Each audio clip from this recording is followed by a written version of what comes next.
বানিয়েছিল, নবীর ভীষণকে নিজের ভীষণ বানিয়েছিল। আমার নবী বেঁচে গেছে, আবু দুজানা শহীদ হয়ে গেছে। আল্লাহ রাব্বুল আলামিন বলেছেন, ইউরিদুনা লিউতফিউ নূরাল্লাহ ইউরিদুনা লিউতফিউ নূরাল্লাহি বিআফওয়াহিহিম ওয়াল্লাহু মুতিম্মু নূরিহি ওয়ালাউ কারিহাল কাফিরুন।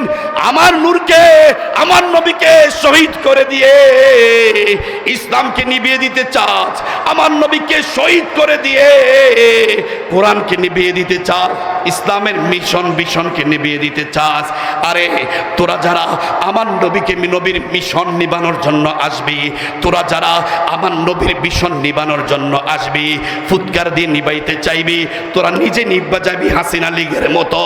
আমার কোরআন, আমার ইসলাম কিয়ামত পর্যন্ত পৃথিবীবাসীকে আলোকিত করে যাবে।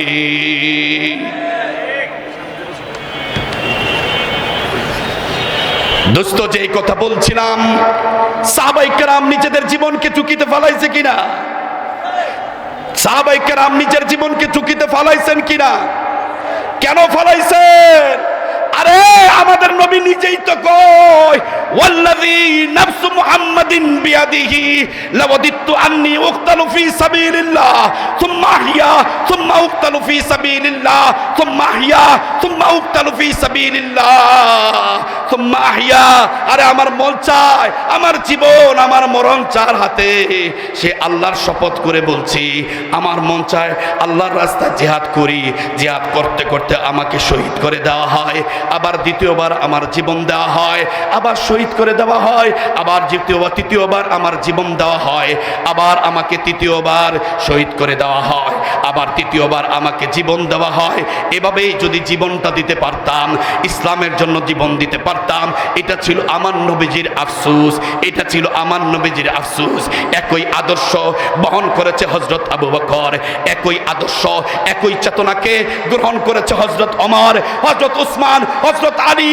এরকম সাহাবায়ে কেরামরা প্রত্যেকেই এভাবেই নবীজির আদর্শকে নিজের আদর্শ বানিয়েছেন, নবীজির চাওয়ার পাওয়াকে নিজের চাওয়া পাওয়া বানিয়েছেন। এই জন্যই তো দেখা যায় ইসলাম মাত্র মক্কাতে মাইর খাইল 13 বছর, মক্কা থেকে হিজরত করে মদিনায় গেলেন মাত্র 10 বছর। কয় বছর?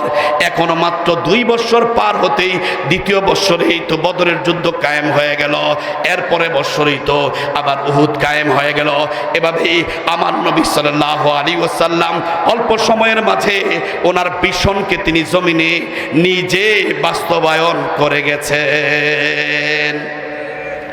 আমার নবী নিজে আলাউ কালিমাতিল্লাহ জমিনে বাস্তবায়ন করে গেছে। আমাদেরকে যারা উপদেশ দাও, আমাদেরকে যারা, আমাদের মুসলমান জাতিকে যারা উল্টা মেসেজ দাও ক্ষমতার লোভে, তোমাদেরকে জানিয়ে দিতে চাই, মৌজা কোলামা পরিষদের এই ইসলামী সম্মেলন থেকে, আরে নাম তো মুসলমান হয়েছে, মুসলমানের ইতিহাস পড়ো, মুসলমানদের ঐতিহ্যগুলো পড়ো, দেখবা সারা দুনিয়াটা তো মুসলমানই চালাইছে। আর তোমরা দাঁত চিটকে বলো ইসলামের রাজনীতি নাই। আজকে রাজনীতি দেখাবো, রাজনীতি ইসলামে নাই, রাজনীতি মসজিদে নাই, রাজনীতি সমাজে নাই, রাজনীতি গড়ে নাই, রাজনীতি মেম্বারে নাই, রাজনীতি চেয়ারম্যানে নাই, সব তোদের আছে, সব তারা দখল করবে আর আমাদেরকে এক করে মসজিদের মধ্যে বইরা রাখবে। এটাই ছিল খ্রিস্টানদের, খ্রিস্টবাদীদের এটাই ছিল টার্গেট। তারা মোল্লা করে মসজিদে খানকার মধ্যে বসে রাইখা খ্রিস্টবাদীরা কি করেছে আপনারা দেখেছেন, তারা তাদের পুবদেরকে গির্জার মধ্যে রেখেছে। তোমরা গির্জায় থাকা ইবাদত করো, তোমরা গির্জায় থাকা আল্লাহ বিল্লাহ করবা, আর আমরা সারাদিন গুনাহ করব, মাস শেষে তোমাদেরকে টাকা দিব, আর সারাদিন আমাদের গলার মধ্যে ক্রুশ চলবে, ক্রুশ চলবে, এই ক্রুশ সব গুনাহ খেয়ে ফেলবে, আর আমাদের খ্রিস্টানদের পোপরা দোয়া করবে, এই দোয়ার দ্বারা আমাদের আকাম কুকাম সব মুসা পানির সাথে মিশা যাবে। এই চিন্তা চেতনা কার? খ্রিস্টবাদীদের। বলেন এই চিন্তা চেতনা কার? জোরে বলেন এই চিন্তা চেতনা কার? এই 200 বছর ভারতবর্ষকে গোলাম বানিয়ে রেখেছিল খ্রিস্টানরা, ইংল্যান্ডরা, আর বানিয়ে রেখে আমাদেরকে এইভাবেই মসজিদের ভিতরে, খানকার ভিতরে ভরে রেখেছে। এর থেকে বের হতে দিতে চায় না। এই জন্যই গণতন্ত্রবাদীরা, এই জন্যই আমেরিকার পচা, ইন্ডিয়ার পচা গণতন্ত্র ৭২ সালে বঙ্গবন্ধু গেছিল ইন্দিরা গান্ধীর কাছে, আর ইন্দিরা গান্ধী কানে কানে পানি পড়া দিয়া আপনার ধর্ম নিরপেক্ষ মতবাদের এই সংবিধান বঙ্গবন্ধুর হাতে ঝুলিয়ে দিয়েছিল। আর বঙ্গবন্ধু এটা পেয়ে এত খুশি, বাংলাদেশের ওই সময় মনে 15 কোটি না 7 কোটি মানুষ ছিল, বাংলাদেশের এই কোটি কোটি মানুষের উপর, মুসলমান মানুষের উপর চাপিয়ে দিয়েছিল।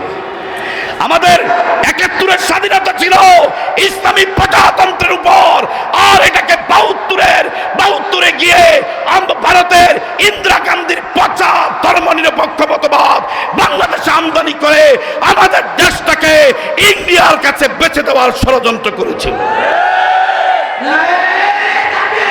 ওই পচা ধর্মনিরপেক্ষ, ওই পচা ধর্মনিরপেক্ষ সংবিধান নিয়ে তোমরা এত খুশি। তোমরা যদি পচা গান্দা আমেরিকার থেকে কপি করা ভারতের সংবিধান, আর ভারত থেকে কপি করা বাংলাদেশের সংবিধান, আর আমেরিকার মানব রচিত সংবিধান পাইয়া, ভারতের হিন্দুত্ববাদীদের সংবিধান পাইয়া বাঙালি তোমরা যদি এত খুশি হও, তাহলে আমার কোরআন কি দোষ করেছে? আমার নবীর কোরআন মক্কা থেকে এসেছে, কিয়ামত পর্যন্ত পৃথিবীবাসীকে আলোকিত করে যাবে। তোমরা আমেরিকার সংবিধান জমিনে বাস্তবায়ন করার জন্য শহীদ হয়ে যায়। ভারতের ইন্দিরা গান্ধীর পচা গণতন্ত্র, পচা ধর্মনিরপেক্ষ মতবাদ জমিনে বাস্তবায়ন করার জন্য শহীদ হয়ে যাইতেছে। বেডা, তোরা যদি তোকে জানমাল সব খুয়াই লাইতেছস কি আরে আমেরিকার ভারতের লেগা, তাহলে আমেরিকার ভারতের জন্য যদি তোরা এত ত্যাগ স্বীকার করতে পারস, তাহলে আমরা মদিনার নবী, ইসলামের নবী, আমার নবীর জন্য, আমাদের কোরআনের জন্য, আমাদের ইসলামের জন্য জীবন দিতে পারবো না কি আরে? কে কে রাজি আছেন জীবন দিবে? ধর্মনিরপেক্ষ এই সংবিধান চলবে না কোরআনী সংবিধান অনুযায়ী দেশ চলবে? আপনারা চান তো কোরআনী সংবিধান অনুযায়ী দেশ চলো? আল্লাহ কবুল করো।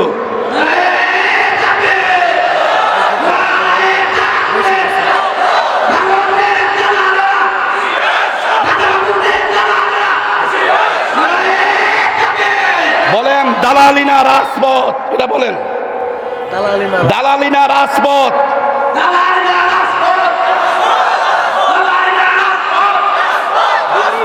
দিল্লি না ঢাকা? আপোষ না সংগ্রাম?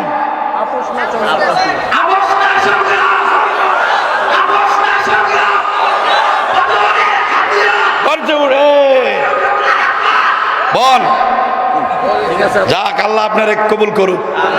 স্লোগান নাই, আর খাইতে খাইতে আর পান চাবাইতে তো জিন্দেগিটা শেষ। স্লোগান শিখবো কই? যে বেটা গরম বয়ান করে এর পরের দিন আর খতিবগিরি নাই। ঠিকই ঠিক না? দোস্ত, যে কথা বলছিলাম, যারা বলে ইসলামের রাজনীতি নাই, যারা বলে কোরআনের রাজনীতি নাই, এ কথা যারা বলে, সে যেন কোরআনকে অস্বীকার করে বসলো, সে যেন ইসলামকেই অপমানিত করলো। তার নতুন করে মুসলমান হইতে হবে, তওবা করতে হবে, নতুন করে কালিমা পড়তে হবে। অথচ আমার নবী তার জীবদ্দশায় তিনি তার ভীষণ দিনের বিজয় বাস্তবায়ন করে গেছেন। আলেম ওলামাদের সম্মেলন, ওনারা তো সব এই সম্পর্কে ভালোভাবে জানে, সিরাত সম্পর্কে। আমার নবী সাল্লাল্লাহু আলাইহি ওয়াসাল্লাম 10 বছর এলাউ কালিমাতিল্লাহ করেছেন, দিনের বিজয় করেছেন, মুসলমানদের খলিফাতুল মুসলিমিন ছিলেন, সারা পৃথিবী শাসন করেছেন। নবীজি ভীষণ জমিনে বাস্তবায়ন করেছেন। খলিফাতুল মুসলিমিন ছিলেন আমার নবী সাল্লাল্লাহু আলাইহি ওয়াসাল্লাম। কয় বছর? 10 বছর। কোন কয় বছর? আরো জোরে কোন? 10 বছর। আরো জোরে। বিশ্বনবী, মন দিয়ে শুনবেন, বয়ান শেষের দিকে, বিশ্বনবী সাল্লাল্লাহু আলাইহি ওয়াসাল্লাম দিনের বিজয় করে খলিফাতুল মুসলিমিন ছিলেন 10 বছর। নবীজির ইন্তেকাল হলো নবীজির হাত থেকে এলাউ কালিমাতিল্লাহ লা ইলাহা ইল্লাল্লাহর পতাকা নামতে দেয় নাই। আমার নবীর সাহাবীরা এই কালিমার পতাকাকে নামতে দেয় নাই, জমিনে পড়তে দেয় নাই। ডাইন হাত দিয়ে নিছে, ডাইন হাত কেটে দিয়েছে, বাম হাতে নিয়েছে, বাম হাত কেটে দিয়েছে, মুখে নিয়েছে, এই কল্লাটাকে আলাদা করে দিয়েছে, আরেক সাহাবী হাতে নিয়েছে, ওই সাহাবীর ডান হাত কেটে দিয়েছে, তিনি বাম হাতে নিয়েছেন পতাকা, বাম হাত কেটে দিয়েছে, মুখে নিয়েছেন পতাকা, ওনাকেও শহীদ করে দিয়েছে, তৃতীয় জন আবার ডান হাতে নিয়েছে। এভাবেই পতাকাকে উঁচু করে রেখেছে, কখনো নিচে নামতে দেয় না। বিশ্বনবী সাল্লাল্লাহু আলাইহি ওয়াসাল্লাম 10 বছর খলিফাতুল মুসলিমিন ছিলেন। আমার নবী দুনিয়া থেকে বিদায় নিয়ে গেলেন, কালিমার পতাকাকে নামতে দেয় নাই, নিচে পড়তে দেয় নাই। দাম করে আবু বকর কালিমার পতাকা হাতে নিয়ে নিয়েছেন। তিনি আমার নবীর ভীষণ, আমার নবীর ভীষণ দিনের বিজয়, তিনি আমার নবীর ভীষণকে সামনের দিকে এগিয়ে নিয়ে গেলেন। কত বছর? 2 বছর 10 মাস 10 দিন, মোটামুটি 3 বছরের মতো। হযরত আবু বকর 3 বছর মুসলমানদের খলিফা ছিলেন, পৃথিবী শাসন করেছেন আবু বকর 3 বছর। আবু বকরের ইন্তেকাল হলো, কালিমার পতাকা জমিনে নামতে দেয় নাই। হযরত ওমর ধাপ করে কালিমার পতাকা আবু বকরের থেকে হাতে নিয়ে নিয়েছেন। হযরত ওমর রাদিয়াল্লাহু তাআলা আনহু দিনের বিজয় করলেন এবং তিনি মুসলমানদের খলিফা ছিলেন। কত বছর খলিফা ছিলেন? 10 বছর 10 মাস 10 দিন, মানে প্রায় 11 বছর। 11 বছর নবীজির ভীষণকে সামনের দিকে এগিয়ে নিয়ে গেছেন হযরত ওমর। 10 বছর 10 মাস 10 দিন, প্রায় 11 বছর হযরত ওমর রাদিয়াল্লাহু সামনের দিকে এগিয়ে নিয়ে গেছেন। কত বছর?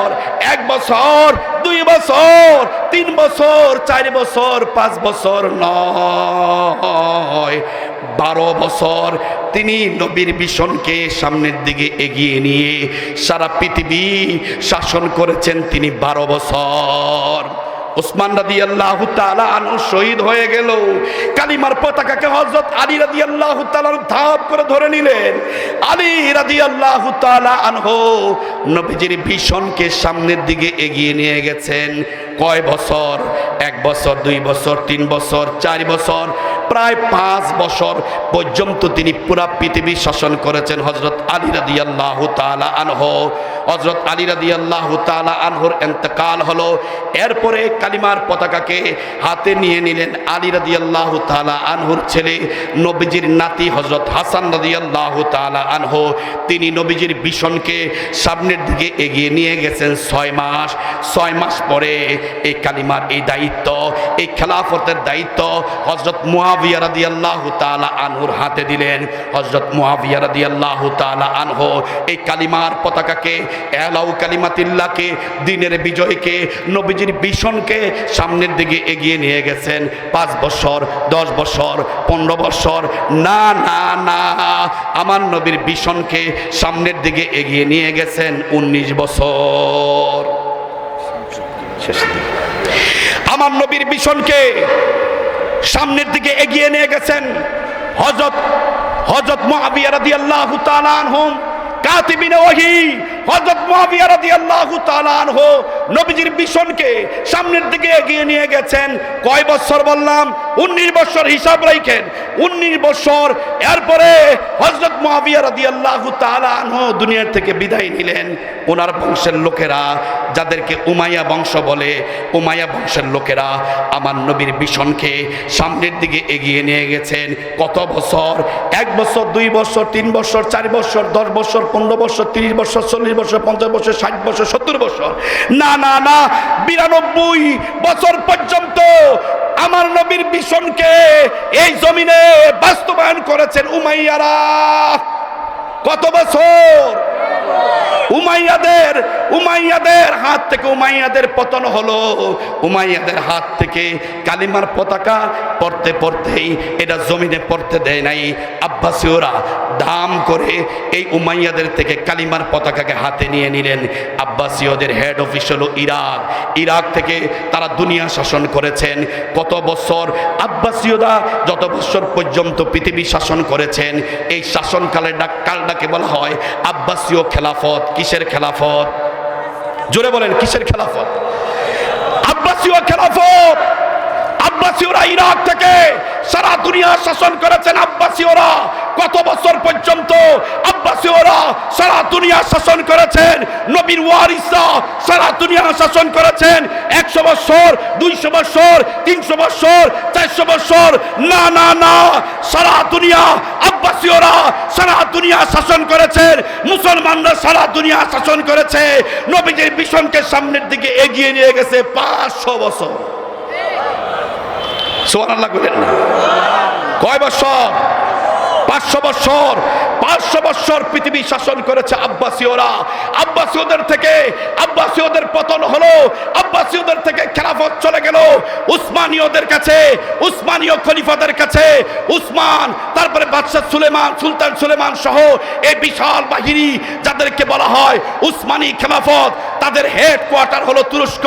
এরদোগানের রাষ্ট্র তুরস্ক। এই তুরস্ক থেকে একদিক থেকে আরব, একদিক থেকে মধ্যপ্রাচ্য, ইউরোপ, এদিক থেকে এশিয়া, আপনার মাঝখান দিয়ে হলো এশিয়া। এই বিশাল একটা এলাকা উসমানিয়া শাসন করেছে। কত বছর উসমানিয়া শাসন করেছে?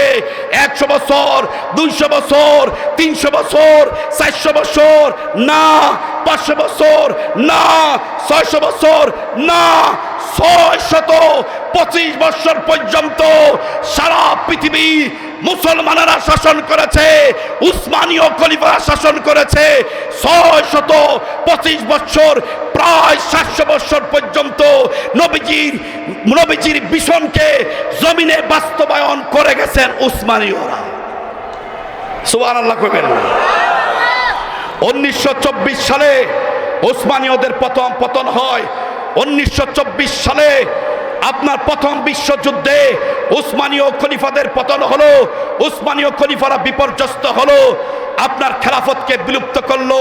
কামাল আতাতুর্ক, উসমানীয়দের প্রধান সেনাপতি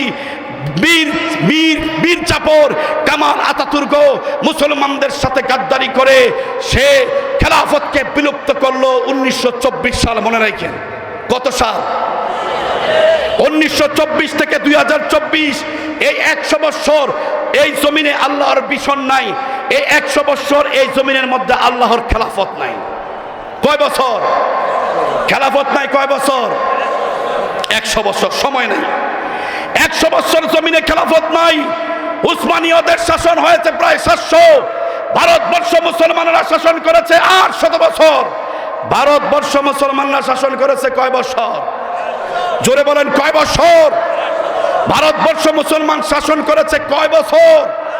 প্রায় 800 বছর ভারতবর্ষ মুসলমানরা শাসন করেছে।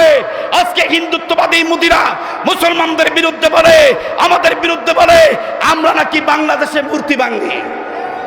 আজকে তারা আমাদের বিরুদ্ধে অভিযোগ করে আমরা নাকি মন্দির ভাঙি। তারা আমাদের বিরুদ্ধে অভিযোগ করে আমরা নাকি হিন্দু মারি। আপনারা দেখেছেন? আমরা উল্টোটা দেখেছি। জুলাই বিপ্লবের পরে তোমাদের মন্দিরগুলো, তোমাদের মূর্তিগুলো আর হিন্দু পাড়াগুলো পাহারা দিয়েছে আলেম ওলামারা। দোস্ত, সেই হিন্দুত্ববাদী মুদিকে আমরা সতর্ক করে বলছি, আরে আমরা হিন্দু মারার রাজনীতি করি না, মন্দির ভাঙার রাজনীতি করি না, আমরা মন্দির ভাঙার রাজনীতি করি না, আমরা গির্জা ভাঙার রাজনীতি করি না। আমরা যদি হিন্দু মারার রাজনীতি করতাম, ভারতবর্ষ শাসন করেছি আমরা 800 বছর, যদি আমরা হিন্দু মারাই যদি আমাদের মিশন হতো, আর যদি 800 বছর পর্যন্ত হিন্দু মারতে থাকতাম, ভারতবর্ষে বাড়ি সালা দিয়া একটা হিন্দুও পাওয়া যেত না। যদি আমরা মন্দির ভাঙ্গার, মূর্তি ভাঙ্গার রাজনীতি করতাম, 800 বছর পর্যন্ত যদি মুসলমান শাসকেরা আপনার মন্দির ভাঙতো আর মূর্তি ভাঙতো, ভারতবর্ষে একটা মন্দির, একটা মূর্তি হারিকেন দিয়ে খুঁজে পাওয়া যেত না। আমরা মূর্তি ভাঙ্গার মন্দির ভাঙ্গার রাজনীতি করি না, ঠিক কি ঠিক না? দোস্ত আমার শেষ কথা, মুসলমানেরা একটু মনে রাখেন, আমার নবীজি থেকে বর্তমান বয়স হলো, হিজরি বয়স হলো 1446 বছর। কোন নবীজি থেকে বর্তমান পর্যন্ত হিজরি বয়স কত? 1446। এর মধ্যে 1346 বছর পর্যন্ত পৃথিবী শাসন করেছে মুসলমান। 1346 বছর পর্যন্ত পৃথিবীতে খেলাফত ছিল। 1346 বছর পর্যন্ত পৃথিবী শাসন করেছে নবীর ওয়ারিসরা। 1346 বছর পর্যন্ত 1924 থেকে 2024 মাত্র 100 বছর পৃথিবীর খেলাফতের ডাইভিং সিট থেকে পৃথিবীর খেলাফতের ডাইভিং সিট থেকে মুসলমানরা ছিটকে যায় কত বছর? 100 বড় না 1346 বড়? সুতরাং ও মুসলমান, গাজীপুরের মৌচাকবাসীরা, আমরা আপনাদেরকে বলি, জুলাই বিপ্লবের পরে সুযোগ এসেছে। আপনারা যদি হাতে হাত রেখে কাঁধে কাঁধ রেখে আল্লামা মামুনুল হকের মিশন আর ভিশনকে যদি সামনের দিকে এগিয়ে নিতে পারেন, আপনারা যদি পীর সাহেব চরমনায়ের মিশন ভিশনকে যদি সামনের দিকে এগিয়ে নিতে পারেন, তাহলে 2025 সালে আমরা পুনরায় আমাদের জমিনের মাঝে, বাংলার জমিনে আল্লাহর নবীর ভিশন বাস্তবায়ন করা সম্ভব। সম্ভব কি সম্ভব না? আল্লাহর জমিনে আমাদের সিরিয়াতে আল্লাহর নবীর ভিশন বাস্তবায়ন হয়ে গেছে, আফগানিস্তানে ভিশন বাস্তবায়ন হয়ে গেছে, চতুর্দিকে ভিশন বাস্তবায়ন হয়ে গেছে। বাংলাদেশ থেকে ফ্যাসিস্ট সরকার ভাগছে, পালাইছে।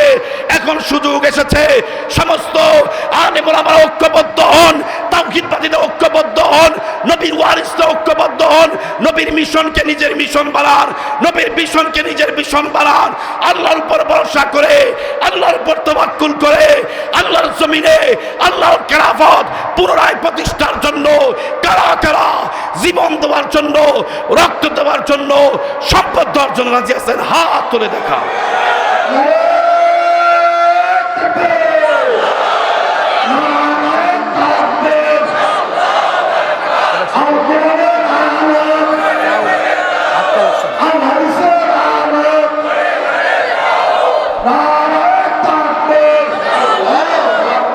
হাত উপরে উঠান, হাত নামাইতে পারবেন না। এই হাত, ওনারা তো তরবারি উঠাইছে, আমগো চাইতে বড় তরবারি। আমরা কি হাতটা উঠাইতে পারবো না? পারি না কেন? ব্যায়াম নাই, জিম নাই, কোনো জোকিং নাই, কিচ্ছু নাই। কি যে বুঝে শরীর যত বড় তার চাইতে ডাবল হলো পাঞ্জাবি। এভাবে করলে হবে? নবীর কোন সাহাবীর কোনো পেট ছিল না, হাদিস আসছে কোনো পেট ছিল না। আপনারা একটু জিম টিম করেন, বুক ডাউন দেন, প্রস্তুতি নেন হিন্দুত্ববাদীদের বিরুদ্ধে। গুজওয়াই হিন্দ আসন্ন, ওই যুদ্ধের শরীক হয়ে বদরি কাফেলায় নাম লেখাবো ইনশাআল্লাহ। রাজি আছেন তো? তাহলে জিম করতে হইব নি, অস্ত্র চালাইতে হবে নি, সব কিছু প্রশিক্ষণ দেন সরকারের অনুমতি নিয়া। এই হাতটাকে একটু পকেটে ঢুকান। এই যে মাহফিল করলো ওলামা পরিষদ, আপনাকে জীবন এখন দেওয়া দরকার নাই, আপনাদের রক্ত দেওয়া দরকার নাই। এই মুহূর্তে পকেটের সবচেয়ে বড় নোটটা ওলামা পরিষদের মাহফিলের জন্য দেন। আমার পরেই আমাদের উত্তরার গৌরব